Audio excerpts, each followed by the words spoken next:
오늘은 마태복음 5장 1절부터 48절의 말씀을 보시고 영원한 왕국에 투자하자, 영원한 왕국에 투자하자라는 제목으로 말씀을 나누도록 하겠습니다. 오늘 우리가 읽은 마태복음 5장의 말씀은 예수님께서 산에서 설교하신 말씀이라고 해서 산상수훈이라는 말로 잘 알려진 본문입니다.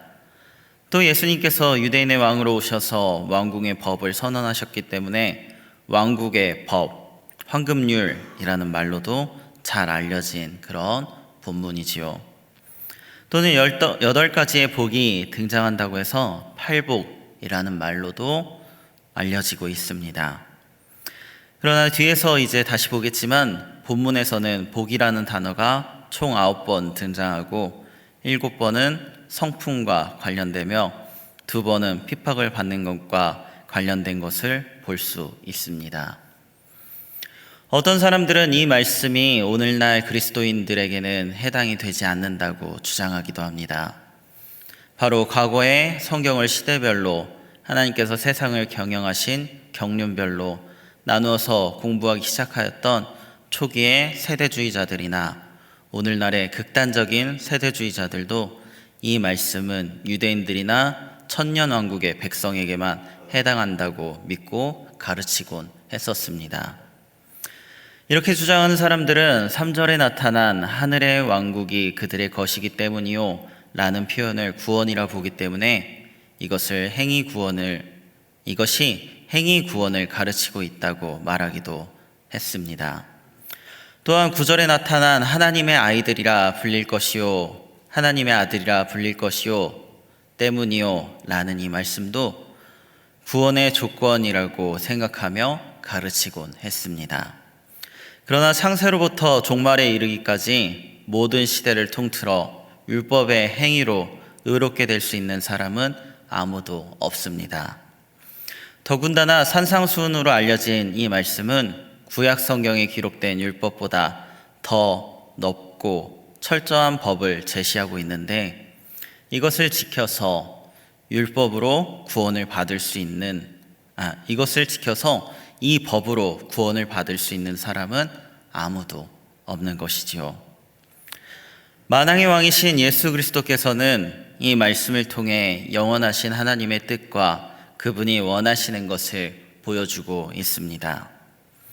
오늘의 본문은 구원의 조건으로 제시된 것이 아니라 하나님의 백성들이 어떠한 사람이 되어야 하는가를 하나님께서 복 주시는 사람의 성품과 품격을 제시하여 보여주고 계신 것이지요. 오늘 우리가 읽은 본문은 무엇을 하라고 명령하거나 권면하지 않는다는 것입니다. 이 말씀에서 우리에게 주신 명령은 단 한 번 12절에서 기뻐하고 크게 즐거워하라 라는 말씀밖에 없습니다. 나머지 말씀들에서는 영이 가난한 자가 되라거나 애통하는 자가 되라고 말씀하는 것이 아니라 다만 어떤 사람이 복이 있는지를 제시해주고 계신 것입니다. 오늘 우리가 읽은 마태복음 5장의 말씀에서 등장하고 있는 복이 있는 사람의 특징은 모두 부정적인 것입니다. 우리가 듣기에 별로 복인 것 같아 보이지 않는 단어들로 구성이 되어 있지요. 또한 우리가 받는 복에 따라 주어지는 보상들은 여러 가지 다른 말로 표현되고 있지만 모두 영원한 하늘의 왕국에 속한 미래에 속한 것들이기 때문에 당장 좋아 보이지도 않습니다. 그럼에도 불구하고 우리가 오늘 이 말씀을 잘 살펴보아야 하는 이유는 바로 우리는 이 땅이 곧 불타 없어져 버릴 것임을 아는 하나님의 백성이기 때문입니다. 오늘 우리의 삶이 하나님의 말씀에 따라 합당하지 못하다 할지라도 최소한 우리는 이 세상이 전부가 아니라는 사실을 알고 있는 하나님의 백성이기 때문인 것입니다. 오늘 저와 여러분은 말씀을 함께 살펴보면서 영원한 왕국에 투자하자는 오늘 말씀의 제목처럼 우리가 이 세상에 투자하는 삶이 아니라 영원한 왕국에 투자하는 삶을 살고자 하는 마음이 생겨나기를 바랍니다. 먼저 우리 함께 3절의 말씀을 읽어보시겠습니다. 오늘 본문 3절의 말씀입니다. 본문 3절의 말씀을 함께 읽으시겠습니다. 심령이 가난한 자는 복이 있나니 천국이 그들의 것임이요. 아멘. 주님께서 복 주시는 사람은 영이 가난한 사람입니다. 영이 가난한 자는 하늘의 왕국을 자기의 것으로 소유하게 될 것입니다.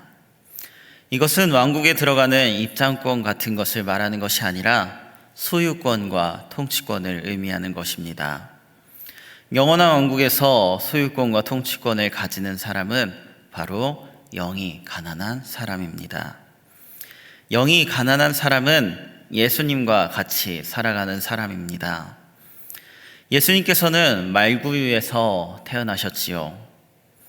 또 그 베들레헴의 집과 말구유는 모두 빌린 것입니다. 예수님께서는 이 땅에서 사역하실 때 머리 둘 곳조차 없으셨습니다. 예수님께서 죽으셨을 때 묻히신 무덤도 또 아리마대 요셉의 무덤을 빌리신 것이었습니다. 예수님께서는 온 세상을 창조하시고 소유하신 하나님이셨지만 이 땅에 계실 때 아무것도 소유하지 않으셨습니다. 그분은 5,000명을 먹이실 때에도 작은 소년의 오병이어를 빌리셨고, 나귀를 타고 예루살렘에 입성하실 때에도 다른 사람의 나귀를 빌리셨습니다. 예수님께서는 이 땅에서 아무런 재산도 가지지 않으셨습니다. 또 예수님을 따르던 제자들도 마찬가지였습니다. 그들은 모든 것을 다 버렸습니다. 베드로와 안드레는 배와 그물을 버렸고, 바나바는 자기 온 땅을 팔아 다른 제자들에게 나누어 주고 주님을 따랐습니다. 주님을 따르는 삶, 영원한 것에 투자하는 삶은 이 땅의 것에 미련을 두지 않는 삶입니다. 그렇다고 오해하지 마시기를 바랍니다. 그렇다면 모든 것을 다 버리고 거지가 되면 천국을 소유한 복이 있는 사람이냐?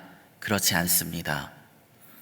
어떤 사람들은 물질에 있어서는 가난하지만, 현재 가지고 있는 그런 물질은 가난하지만 마음은 여전히 부유한 사람들이 있습니다. 물질적으로 가난한 것만 가지고는 영이 가난하다라고 볼 수 없습니다. 가난한 사람들도 마음에서는 재물을 모으려는 욕심으로 가득할 수 있습니다. 이러한 사람은 영이 가난한 사람이 아니며 결국 마음이 부유한 사람입니다. 많은 사람이 가난하게 살면서도 영 안에서는 이처럼 욕심으로 부유한 사람이기에 하늘의 왕국을 차지할 수 없습니다. 물질은 수단이지 목적이 아닙니다.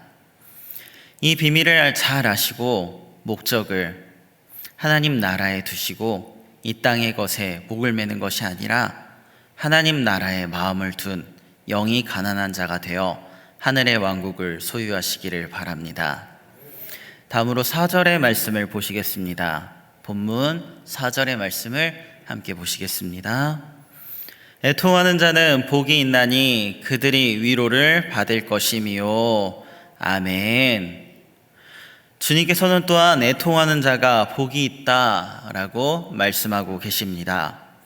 애통하는 것은 마음이 너무나 상심되어 우는 것을 말합니다. 애통하는 것은 세리가 하나님께 기도를 드릴 때 감히 하늘을 우러러보지 못하고 가슴을 치며 기도했을 때의 그런 마음을 말합니다. 애통하는 것은 선지자 예레미야가 눈물이 강물처럼 되었다고 표현한 것처럼 이스라엘 백성을 위해 기도하며 또 울었던 마음을 말합니다. 애통하는 것은 다윗이 선지자 나단이 죄를 지적하였을 때 하나님 앞에 그것을 인정하며 철저히 돌이키던 바로 그러한 마음들을 말합니다. 예수님께서는 애통하는 자는 위로를 받을 것이라고 말씀하고 계십니다. 애통하는 마음은 주님을 사랑하는 마음입니다.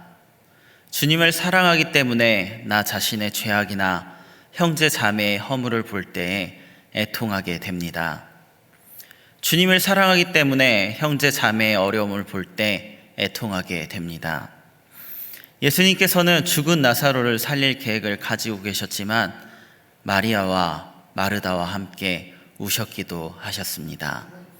이것이 바로 사랑이며 우리가 추구해야 할 애통함입니다.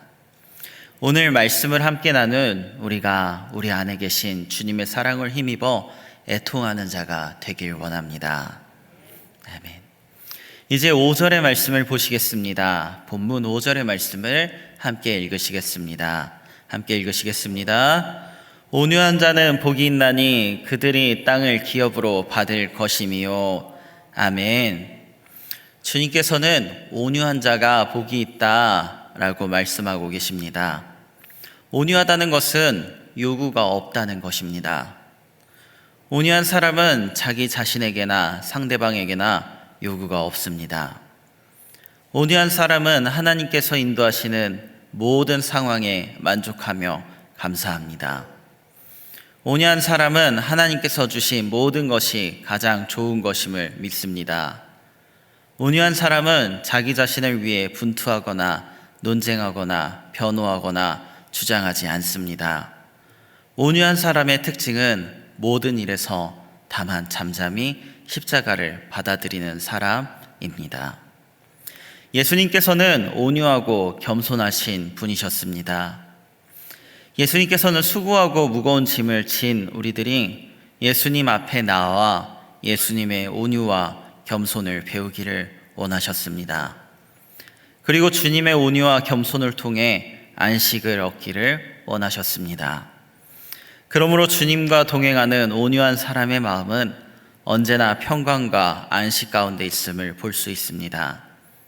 나를 건드리는 사람이 없어서, 나를 자극하는 사람이 없어서, 수고하고 무거운 짐이 없어서가 아니라 그러한 것들이 여전히 우리의 삶 속에 있지만 주님과 함께 온유함 가운데 걷게 될 때에 우리는 참 안식을 누릴 수가 있게 된다는 것입니다. 주님께서는 우리가 이렇게 영원한 왕국에 투자하게 될 때 땅을 상속받을 것이다 라고 말씀하고 있습니다. 오늘날 우리가 무엇을 하든지 정말 필요한 것이 땅, 또 이 땅은 장소라고 말할 수도 있습니다. 잘 먹고 잘 살려고 할 때에도 그렇고 무언가를 하기 위해선 장소, 땅이 정말 중요한 역할을 하곤 하지요. 그런데 우리가 비록 이 땅에서는 땅을 차지하지 못하고 잘 먹고 잘 살지는 못할지라도 주님께서는 우리가 십자가와 주님과 함께하는 삶을 통해 온유한 자가 되어 살아갈 때에 영원한 왕국에서 땅을 차지할 것이다 라고 약속하고 계신 것입니다. 주님께서 주시는 영원한 땅에 마음을 두시는 저와 성도님들이 되시길 바랍니다. 다음으로 6절 말씀을 보시겠습니다. 본문 6절 말씀을 함께 보시겠습니다. 의에 줄이고 목마른 자는 복이 있나니 그들이 배부를 것이미요. 아멘. 주님께서는 의를 향해 목마른 자가 복이 있다라고 말씀하셨습니다. 주님께서는 의로운 일을 행하는 자가 복이 있다라고 말씀하지 않으셨습니다. 의인이 복이 있다거나 의를 얻은 자가 복이 있다라고 말씀하지 않으셨습니다. 주님께서는 의에 줄이고 목마른 자들이 복이 있다라고 말씀하셨습니다. 과거에 얼마나 의롭게 살았느냐, 그런 것이 중요한 것이 아니라 현재 얼마나 의에 줄이고 목마르며 사모하는지가 중요하다는 것입니다. 오늘날 우리는 돈에 줄이고 목마른 그런 사람들, 세상에 줄이고 목마른 사람들을 많이 볼 수 있습니다. 우리는 명예와 권력에 줄이고 목마른 사람들을 많이 볼 수 있습니다. 2002년 월드컵 당시에 큰 업적을 이루었던 히딩크 감독은 우리나라를 처음으로 16강에 올려놓았는데 그 감독은 그때 나는 아직도 배가 고프다 라는 유명한 말을 남겼습니다. 또 지금은 이미 고인이 된 스티브 잡스는 스탠포드 대학 졸업 연설에서 Stay hungry, stay foolish, 바로 배고프고 무식한 상태에 머물러라 라는 유명한 말을 남기기도 하였습니다. 이처럼 어떤 사람들은 무엇인가에 대해 늘 불만족하면서 끊임없이 그것을 얻으려고 추구하는 것을 볼 수 있습니다. 많은 큰일들을 이룬 사람들일수록 만족하기보다는 끊임없이 무엇인가를 향해 달리고 도전한 것을 볼 수 있습니다. 그러나 주님께서는 우리가 다른 것이 아니라 의에 줄이고 목마르기를 원하십니다. 주님께서는 의에 줄이고 목마른 자들이 배부르게 될 것이다 라고 말씀하고 계십니다. 의에 목마른 사람은 반드시 배부르게 될 것이며 만족하게 될 것입니다. 의롭다는 것은 다른 사람으로부터 무언가를 얻어내려는 것이 아니라 반대로 나로부터 다른 사람에게 무엇인가를 주고자 하는 것입니다. 주님께서는 우리가 의에 줄이고 목마른 사람이 되기를 원하십니다. 의에 줄이고 목마른 저와 성도님들이 되시길 바랍니다. 또 함께 7절의 말씀을 보시겠습니다. 본문 7절의 말씀을 함께 읽으시겠습니다. 긍휼히 여기는 자는 복이 있나니 그들이 긍휼히 여김을 받을 것이미요. 아멘. 주님께서는 우리가 긍휼을 베푸는 자가 되기를 원하십니다. 긍휼이라는 것은 관대하고 불쌍히 여기는 성품을 말합니다. 긍휼은 계산을 너무 정확히 따지지 않는 것이며 트집을 잡지 않고 다른 사람의 결점에 대해 눈 감아주는 것이고 용서하기를 좋아하며 인내하기를 좋아하는 그런 성품입니다. 주님을 믿고 따르는 사람은 이러한 긍휼의 사람이 되어야 합니다. 영적으로 성장한 사람의 특징, 주님과 동행하는 사람의 특징은 바로 긍휼의 성품에 있습니다. 믿음 생활을 오래 했다고 해서 믿음이 성장하는 것이 아니라 성경 지식을 많이 알았다고 성장하는 것이 아니라 긍휼히 여기는 삶을 꾸준히 살아갈 때에 믿음이 성장하는 줄 믿습니다. 긍휼이란 주지 않아도 되는 것을 주는 것이며 마땅히 받을 자격이 없는 자에게 주는 것을 말합니다. 긍휼은 판단하지 않는 것이며 심판하지 않는 것입니다. 긍휼은 문제가 많은 사람에게 손가락질을 하는 것이 아니라 그 사람을 불쌍히 여기고 돕는 것입니다. 예수님께서 죄 많은 우리를 손가락질하시거나 비난하지 않으시고 우리의 모든 죄를 대신 짊어지셔서 십자가에 오르신 것처럼 우리도 그렇게 십자가를 지는 긍휼의 삶을 살아야 합니다. 이렇게 우리가 모든 손해를 감당하고 긍휼의 삶에 우리 자신을 투자한 결과는 영원한 긍휼로 돌아올 것입니다. 주님께서는 우리가 긍휼을 베풀 때 반드시 긍휼을 다시 얻을 것이다 라고 말씀하고 있습니다. 우리가 긍휼을 베푸는 삶을 살 수 있는 첫 번째 근거는 우리가 과거에 이미 십자가에서 주님의 긍휼을 얻었기 때문이며 현재 매일의 삶 속에서 주님의 긍휼을 누리고 있기 때문이고 또 미래에 영원한 왕국에서 다시 한번 그 긍휼을 얻을 것이기 때문입니다. 오늘 우리가 긍휼을 베푸는 것은 사실 손해를 당하는 것이 아니라 영원한 왕국에 투자하는 것입니다.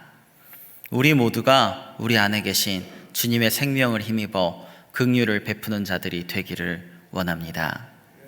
이제 8절의 말씀을 보시겠습니다.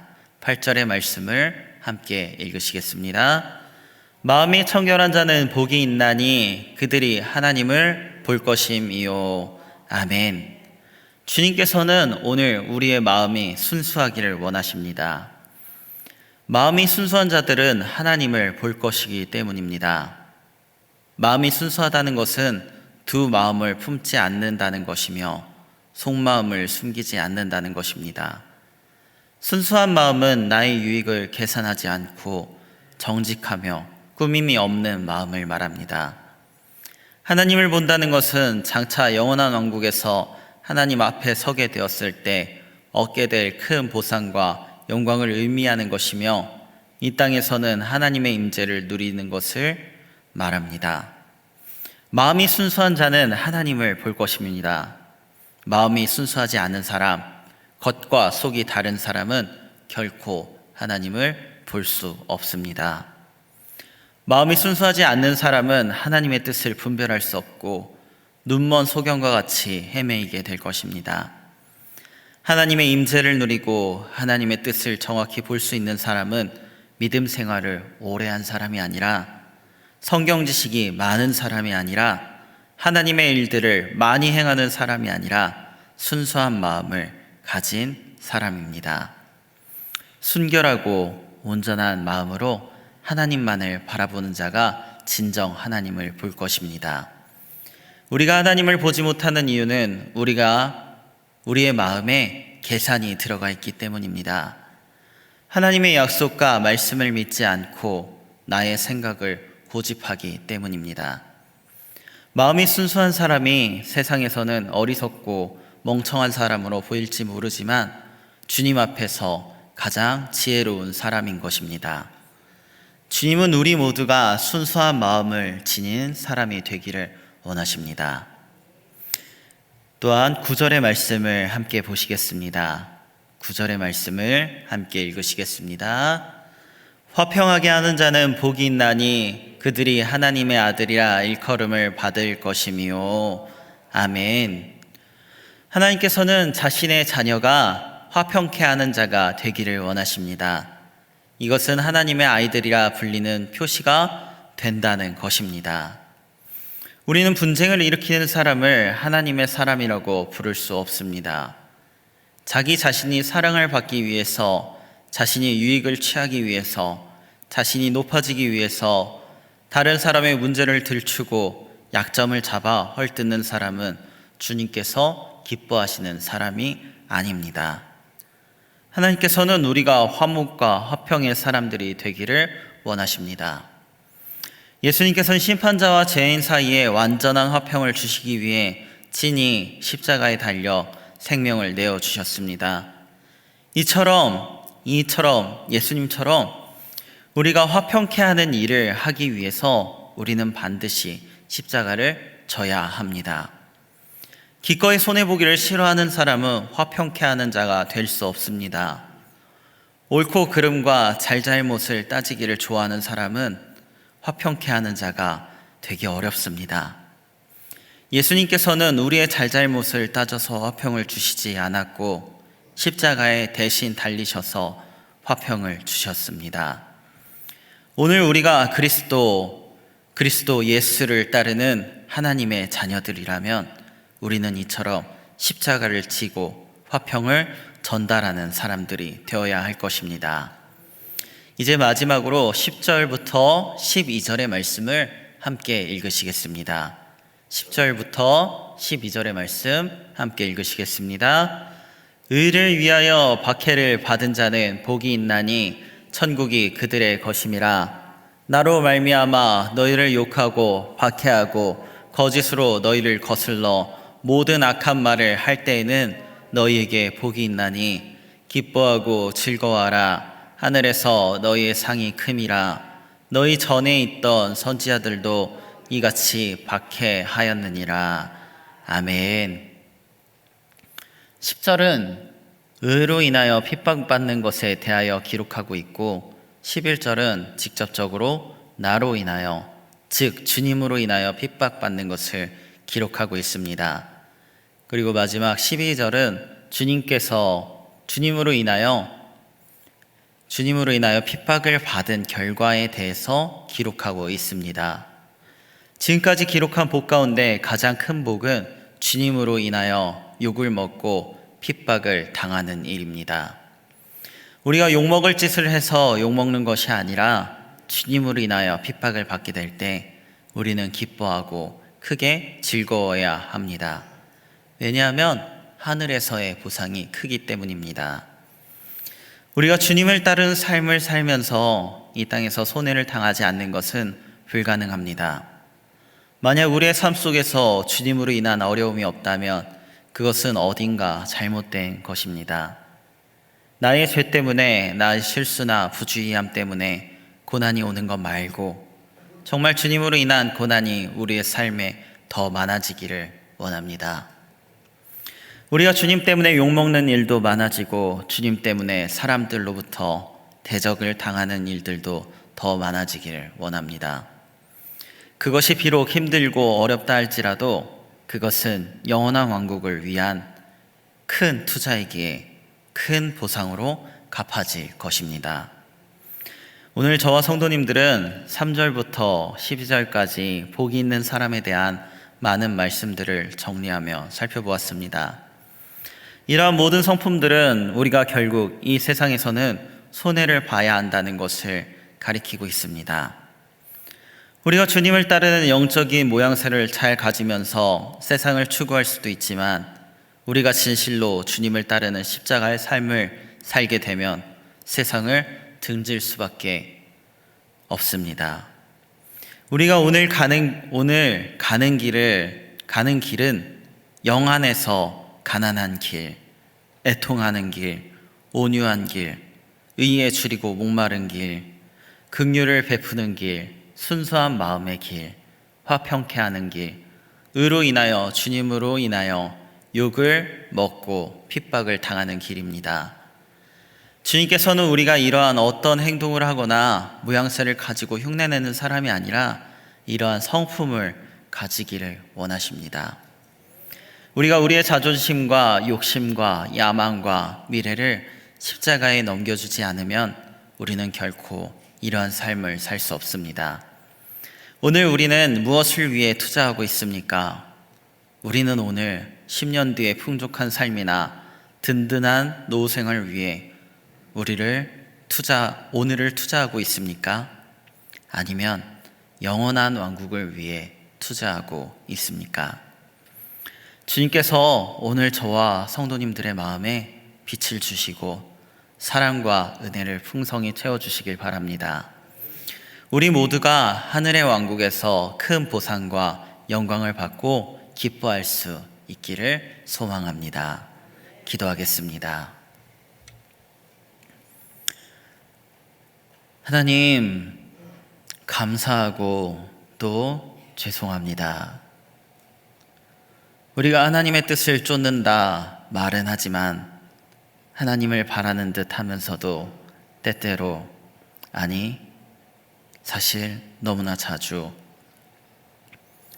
세상을 향한 욕심을 내려놓지 못하고 살아갈 때가 너무나 많았음을 고백합니다.